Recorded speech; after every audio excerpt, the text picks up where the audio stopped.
Welcome to Business Line's State of the Economy podcast, where you'll find insight, analysis, and the story behind the numbers. Welcome to Business Line's State of Economy podcast with the theme of marketing.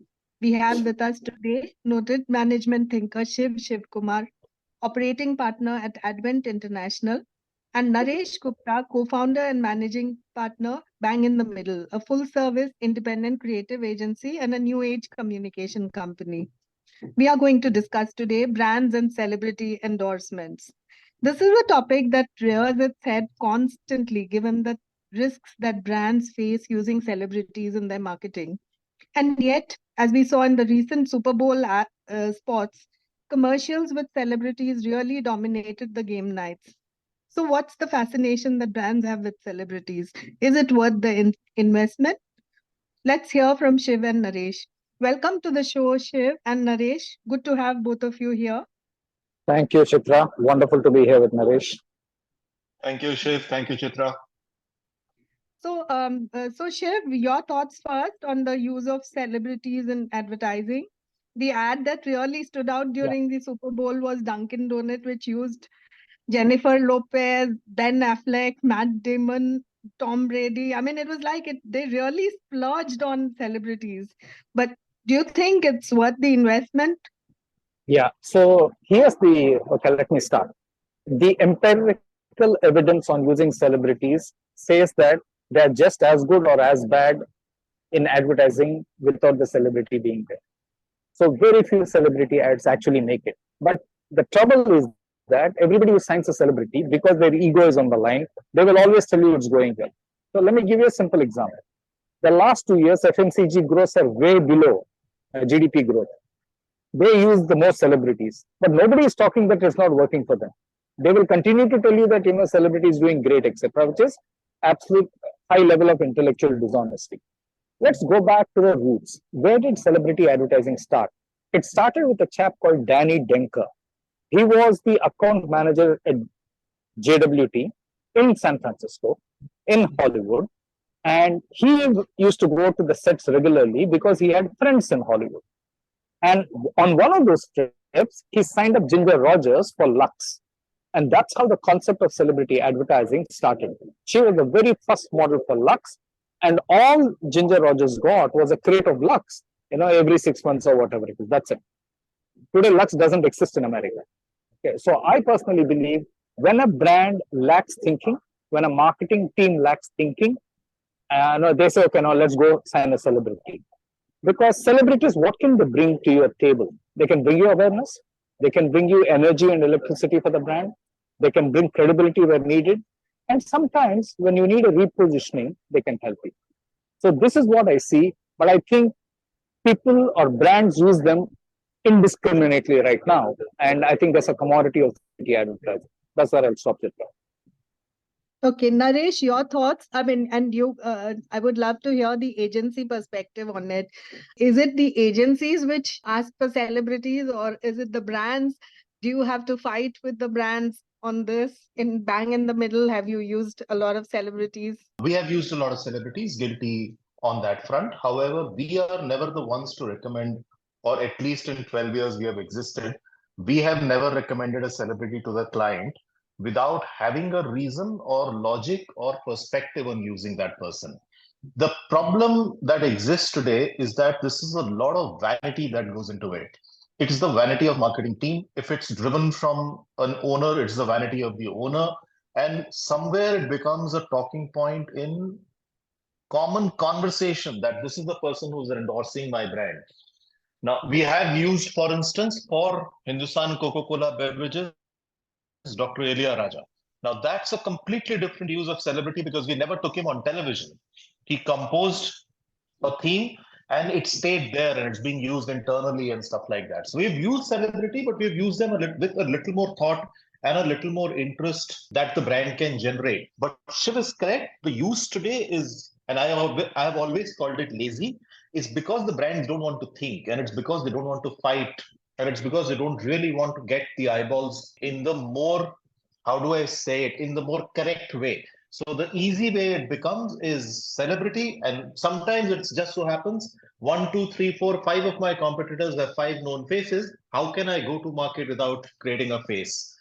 Interestingly, we've just created a communication for a brand called Orient Bell Tiles, where the promise is 100% tiles, 0% celebs. So it is not that we always want to work with celebrities. Without celebrities, advertising is a lot more interesting and I think a lot more memorable. That's a great perspective. So moving on, this Kroll does a ranking of celebrity endorsers every year. And in the list for India, the top list of endorsers, it seems there are only cricketers and film stars. I looked at it. The highlight this year was there were South Indian film stars for a change. But beyond these two fields, there it looks like there are few celebrities in India who are used by brands, unlike in the US where singers and others, make the grade. Also, the report shows that the top endorsers are at one time simultaneously endorsing over 40 products.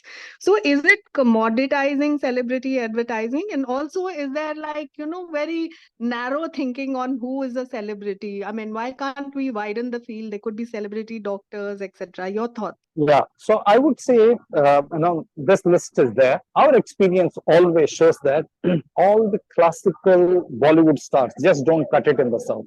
Neither Amitabh Bachchan, nor Shah Rukh Khan, nor Hrithik Roshan, nobody.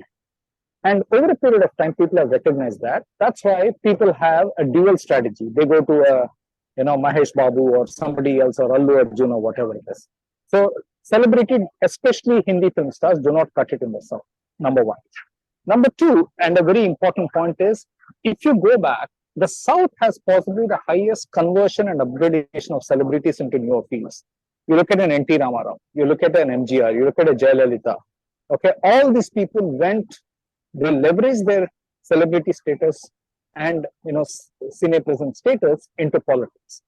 That's because the South has a very strong base of fan clubs.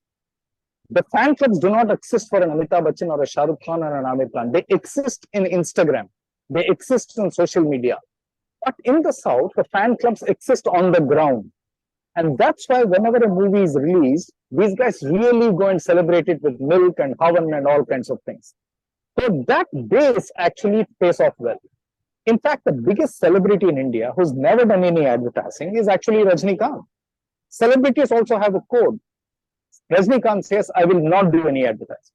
Okay. Sachin Tendulkar says, I will not do any liquor advertising or tobacco advertising.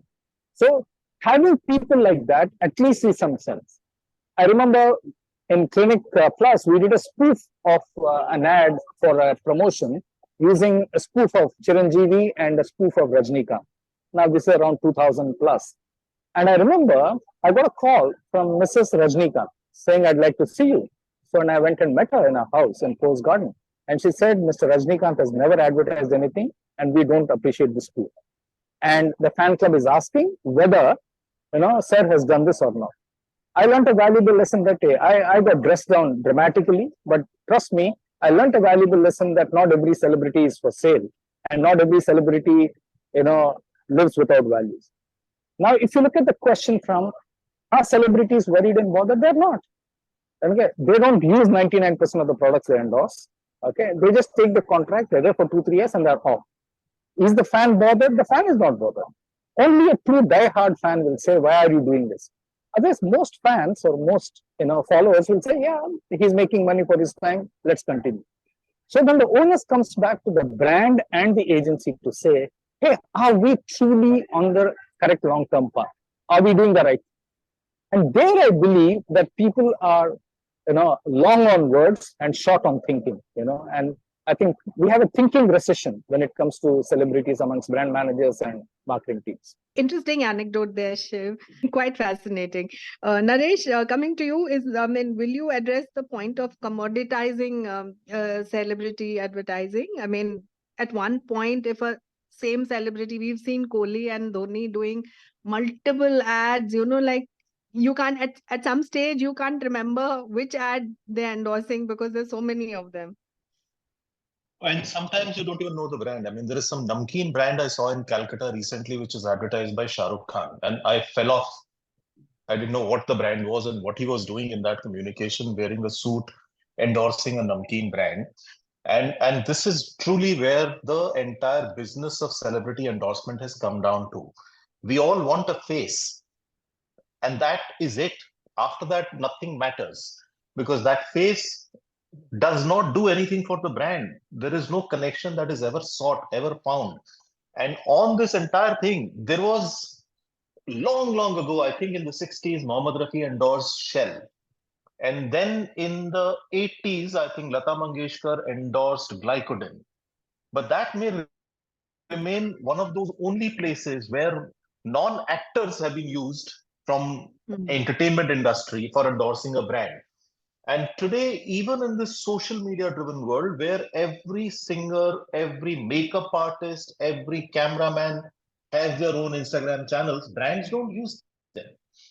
So I think it has got a lot to do with what I was saying earlier. There is a vanity that drives this entire business. And that vanity is driven from the brand manager saying, I'm a fan of this actor, or I'm a fan of this singer, or I'm a fan of this cricketer, and I want them. And that's where a lot of conversations get driven. Not fair, not correct, but that's how you're seeing this one actor doing 30 brands, and no brand stands out. Yeah. So perhaps to break the clutter, we've seen some disturbing trends. For instance, the trend of, we saw Poonam Pandey faking her death, which was pretty shocking. But it was by no means the first a fake incident, so to say. Harsha Bogle and others have fake incidents too for shock value, for brands. Where are we going with this?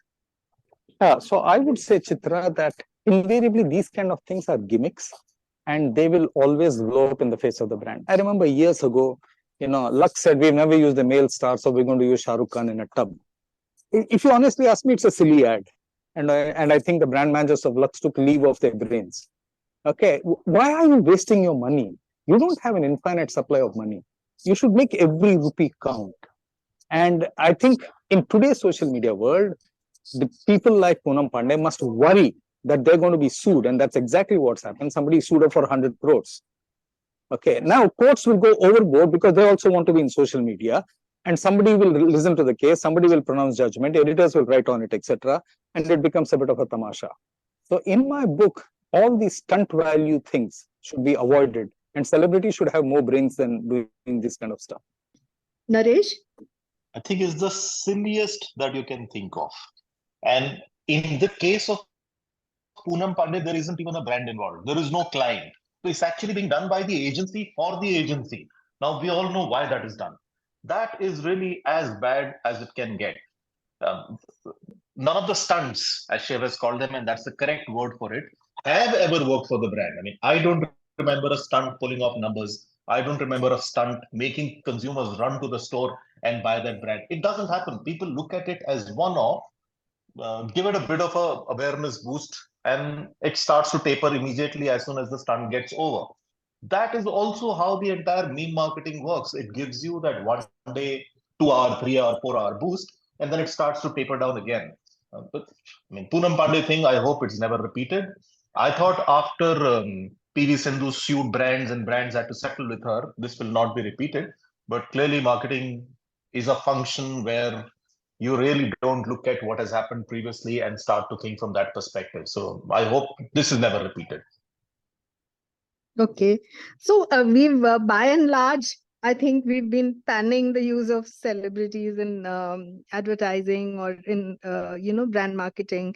But there have been very good cases also, where both brand and celebrity have, they're kind of, there's an inseparable image formed, especially when the association is very long. You gave the instance of Ilayaraja, the use of Ilayaraja for your music. We've seen, Shah Rukh Khan has gone steady with Santro and things like that. So if you could talk about, when and how should brands use celebrities, your prescription. Shiv? First thing I would say is that the life of a brand is significantly more than the life of the peak of celebrity life. Okay, that's the first thing.